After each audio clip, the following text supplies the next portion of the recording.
For Romy. Okay, welcome to my classroom. What you see here is my math team All-Stars board.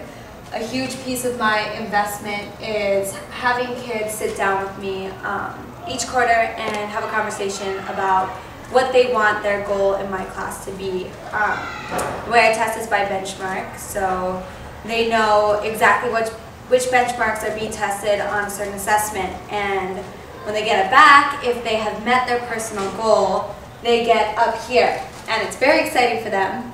Everyone's always coming in and seeing, is my name up on the board, am I making my goal, but it also means that they usually get some kind of other reward from me, whether it be some brownies or some cookies or a piece of candy or something, and it's just a way for them to see how they're progressing in my class. Over here, if you follow me, we have another thing that I do, activity, to help invest my kids not only in comprehending the material themselves, but helping each other. This was a partner activity that we did. I paired students up kind of by levels and had them working during the second quarter as that partner pair, and they got to pick a country, and then we had different challenges throughout the quarter, and I tell them, okay, this is the Venezuela challenge. You're competing against Venezuela, and they get a certain amount of points, and then I post the points, and it's all by code, so they don't know who's winning. It's by their country, and so they go up, and we'll put the leaders are Spain and USA, and they get really invested in it because they know that at the end of the quarter, the leaders, usually more than one per class, because we like to reward more students rather than less, get a pizza party or a cake or something like that. Another thing that really works in my class is the benchmark tracking. At the beginning of the year, again, same kind of thing with the personal goal. They set a goal for themselves, and when they make that on the certain benchmarks, they're given a star for that benchmark with the premise that you want to get all your stars complete.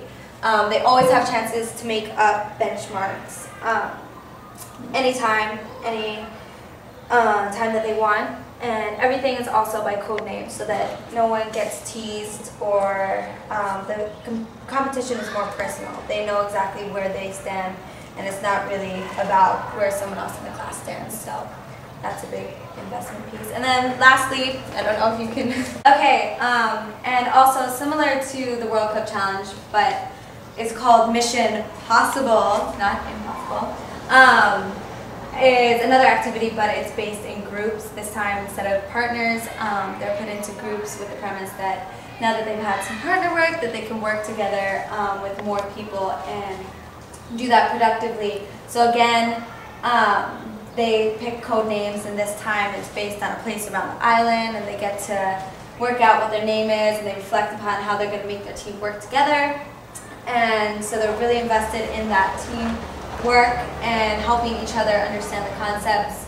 They again get scored on missions, which are problems in the beginning of class that are usually challenging, really challenging. So they get really into that as well. And lastly, last piece of investment is something I introduced at the very beginning of probably the first day of school, is my team points, because each class is a team in here. And they get those by doing exceptional, brilliant work. And anytime they do really, really brilliant work, I let them know that, you know, that was a great day, and I'm excited, they're excited. So I put a point for them. When they get 20 points, they get something, usually my brownies again, and they love that too. So some investment pieces for you. There.